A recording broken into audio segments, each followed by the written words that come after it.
মাছে ভাতে বাঙালি, বাঙালির পাতে কিন্তু দেশীয় যেসব মাছ রয়েছে যেগুলো নদী, নালা, হ্রদ এবং খাল, বিল, পুকুরের মধ্যে পাওয়া যায় এগুলো কিন্তু একেবারে শীর্ষে রয়েছে। আসসালামু আলাইকুম, সায়রা রান্না অ্যান্ড বিনোদন কুকিং চ্যানেল থেকে সবাইকে শুভেচ্ছা জানাচ্ছি। আশা করছি সবাই ভালো আছেন, সুস্থ আছেন। আমি আজকে একটি স্পেশাল রেসিপি দেখাচ্ছি। স্পেশাল বলছি এজন্য কারণ যেসব রান্না আমরা আসলে সবসময় করি না, এগুলোই আসলে মুখরোচক খাবারগুলো মাঝে মধ্যে করলে বেশ সুস্বাদু লাগে। এখানে মসুর ডাল মোটামুটি ৩ ঘন্টা ভিজিয়ে আমি এখানে পেস্ট করে নিয়েছি। মসুর ডালের বড়া তৈরি করে নিব। এই মসুর ডালের বড়া দিয়ে কিন্তু আমি বেলে মাছ রান্নার রেসিপিটা দেখাচ্ছি। মসুর ডালগুলোর মধ্যে কুচানো পেঁয়াজ, যদিও ফ্রোজেন করা, কাজের আসলে দ্রুত কাজ করার সুবিধার্থে আমরা আসলে দৈনন্দিন জীবনে অনেক কিছুই এখন আর্টিফিশিয়ালভাবে করতে হয়। দিয়ে দিলাম হলুদের গুঁড়া, মরিচের গুঁড়া, সেই সাথে ধনিয়া ও জিরার গুঁড়ো, আর সাথে দিচ্ছি লবণ, পরিমাণ মতো লবণ। এগুলো দিয়ে ভালো করে মাখিয়ে নেব। খুব বেশি উপকরণ দেওয়ার প্রয়োজন নেই, যেহেতু রান্নার মধ্যে মশলাটা যাবে। আদা রসুনের পেস্টও এখানে দেওয়ার প্রয়োজন নেই, দিলেও দিতে পারেন, না দিলেও কিন্তু সমস্যা না। ভালো করে এখন ফেটিয়ে নিব। যত ফেটিয়ে নেওয়া যায় ততই কিন্তু এই বড়াটা খেতে সুস্বাদু হয়। আর রান্নাতেও কিন্তু যে কোনো মাছের সাথে কিন্তু এভাবে বড়া দিয়ে রান্না করে দেখতে পারেন। ভালো করে ফেটিয়ে এখন এটাকে তেলের মধ্যে ডুবো তেলে ভেজে নিব। উভয় পিঠ হালকা বাদামি হওয়া পর্যন্ত ভাজবো। খুব ডিপ ফ্রাই করার প্রয়োজন নেই। আমি শেষ মুহূর্তে একটু আদা রসুনের পেস্টও এখানে অ্যাড করেছি। এটা না দিলেও কিন্তু হয়, আপনারা ইচ্ছা করলে দিতে পারেন, নাও দিতে পারেন। দেশীয় মাছগুলো কে কীভাবে খেতে পছন্দ করেন অবশ্যই কমেন্টে জানাতে ভুলবেন না। একে একে আমি এখন ডালের বড়াগুলো তৈরি করে নিচ্ছি। উভয় পিঠ বাদামি হওয়া পর্যন্ত মিডিয়াম আঁচে কিন্তু রান্নাটা করতে হবে। কোনোভাবেই রান্নাতে আঁচটা বাড়ানো যাবে না। আমাদের প্রতিদিনের খাদ্য তালিকা মাছ, মাংস, ডিম এগুলো কিন্তু প্রোটিনের চাহিদা পূরণ করে। আমাদের শরীরে কিন্তু যে ক্ষয়পূরণ হয়, বৃদ্ধি সাধন হয়। শরীরের প্রত্যেকটি অঙ্গ প্রত্যঙ্গ যেমন কিডনি, লিভার, তারপর হৃৎপিণ্ডের সব অংশেই কিন্তু ক্ষয়পূরণ করতে হয়। আর এই ক্ষয়পূরণের জন্য অত্যাবশ্যকীয় উপকরণ হচ্ছে প্রোটিন। প্রোটিনের অ্যামাইনো অ্যাসিডটা আমাদের শরীরের জন্য খুবই প্রয়োজনীয়। এই জন্য কিন্তু প্রতিদিন খাদ্য তালিকায় কিছুটা মাছ, মাংস, ডিম পরিমাণ মতো রাখতে হবে। আর যারা বাড়ন্ত শরীর ওই বাচ্চাদেরকে তো অবশ্যই দিতে হবে। একে একে সবগুলো বড়া আমি ভেজে নিচ্ছি, ডালের বড়া। পেঁয়াজও বলা যায়, যদিও পেঁয়াজের সংজ্ঞা কিন্তু পেঁয়াজ বেশি করে দিয়ে রান্না করতে হয়। এখন আমি মাছটা প্রস্তুত করে নিচ্ছি। বেলে মাছ আমি এখানে ছুরি দিয়ে কেটে নিচ্ছি।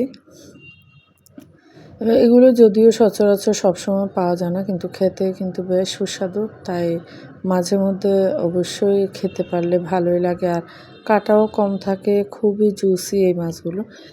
এখন হলুদ লবণ মাখিয়ে মাছগুলোকে আমি ভেজে নেব। এখানে লবণ মাছের পরিমাণ মতো দিয়ে দিয়েছি, আর হলুদ দিয়েছি 1 চা চামচ। যেহেতু ডালের বড়ার মধ্যেও লবণ আছে, লবণটা ওইভাবেই বুঝে দিয়ে দিতে হবে। এখন প্যানের মধ্যে একে একে মাছগুলো দিয়ে দিচ্ছি। অবশ্যই তেলটা একটু হিট হওয়ার পরে দিবেন, না হলে কিন্তু মাছের চামড়া অনেক সময় উঠে যেতে চায়। এই মাছের মধ্যে কিন্তু চর্বি ছিল, ডিম ছিল না। ডিম আসলে ডিমের সিজনের আগে মাছগুলো আনা।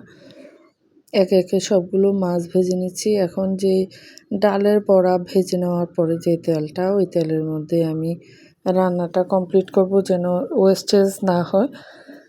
দিয়ে দিলাম পেঁয়াজ, এছাড়া কাঁচামরিচ, এগুলো কিছুক্ষণ ভেজে নিয়ে তারপরে দিয়ে দিলাম পেঁয়াজের পেস্ট, রসুনের পেস্ট, আদার পেস্ট এবং টমেটোর পিউরি। টমেটো কিন্তু সিজনে যখন বেশি পাওয়া যায় অ্যাভেলেবেল, তখন অনেকখানি পিউরি করে ফ্রোজেন করে রাখলে যে কোনো সময় রান্নায় ব্যবহার করা যায়। আর কর্মজীবী মহিলাদের কাজের সুবিধার জন্য কিন্তু আদা, রসুন, পেঁয়াজ এবং টমেটো এগুলো ফ্রোজেন করে যদি ছোট ছোট পিস করে রাখা যায়, তাহলে কিন্তু খুব দ্রুত রান্নার সময় ইউজ করা যায়। দিয়ে দিলাম হলুদের গুঁড়ো, মরিচের গুঁড়ো, লবণ, সেই সাথে ধনিয়া ও জিরার গুঁড়ো। এখন মশলাটা ভালো করে কষিয়ে নিব। মশলা কষানোর উপরে আসলে স্বাদ নির্ভর করে। একটু পানি অ্যাড করেছি যেন মশলাটা পুড়ে না যায়। ভালো করে একেবারে তেল উঠে আসা পর্যন্ত মশলাটাকে কষিয়ে নিতে হবে। অনেক সময় অনেকেই বলেন যে ইউটিউবের রান্না কিন্তু ফলো করলে হয় না। কারণ ইউটিউবে কিন্তু রান্নাগুলো আমরা অনেক টেনে, টেনে দেখাই। আপনারা কিন্তু ওইভাবে সময়টা মেইনটেইন করতে হবে। অনেক বেশি কষানোটা কিন্তু ইউটিউবে দেখানোর সুযোগ নেই। কারণ ভিডিও বড় হয়ে গেলে সেক্ষেত্রে কেউ দেখতে চাইবেন না। এখানে পরবর্তীতে ঝোলটা এড করে দিলাম। ঝোল এড করে ভাজা মাছগুলো দিয়ে দিলাম ১ম এ। তারপরে দিয়ে দিলাম ডালের বড়াগুলো। আমি এখানে কিছুটা বড়া বিকেলের নাস্তায় ব্যবহার করেছি। বাচ্চারা খেয়ে নিয়েছে। আর বাকি বড়াগুলো আমি এখানে এড করেছি। যেগুলো খুব ডিপ ফ্রাই নয়, ডিপ ফ্রাই করা বড়া আছে। হালকা মোটামুটি বাদামি হওয়া বড়াগুলোই কিন্তু ঝোলটা স্যুপ করে নিবে। ফলে কিন্তু খেতে বেশি সুস্বাদু হবে। আর এই রান্নাটাতে একটু ঝোলটা বাড়িয়ে দিতে হবে যেহেতু পেঁয়াজু বা ডালের বড়া যে নামেই বলেন এটা কিন্তু অনেকটা ঝোল টেনে নিবে। এভাবে কিন্তু মাঝে মধ্যে বিভিন্ন মাছের সাথে পেঁয়াজু দিয়ে দেখতে পারেন। এটা কিন্তু খেতে খুবই সুস্বাদু হয়। সে সাথে রুচি খাবারের রুচিও কিন্তু একটা তারতম্য আসে। রান্নাটা কিন্তু কমপ্লিট হয়ে গেছে। দেখতে পাচ্ছেন আমি একে, একে সবগুলো মা মাছ থেকে সার্ভিং ডিশে মাছ এবং বড়া তুলে নিচ্ছি। এগুলো এখন গরম ভাতের সাথে খেতে কিন্তু বেশ সুস্বাদু হয়। মাছটাও খুব সফট, সেই সাথে বড়াগুলোও কিন্তু ঝোলটা টেনে একেবারে নরম হয়ে গেছে। আশা করি আপনাদের ভালো লেগেছে। যে যেখান থেকে দেখছেন অবশ্যই লাইক দিতে ভুলবেন না।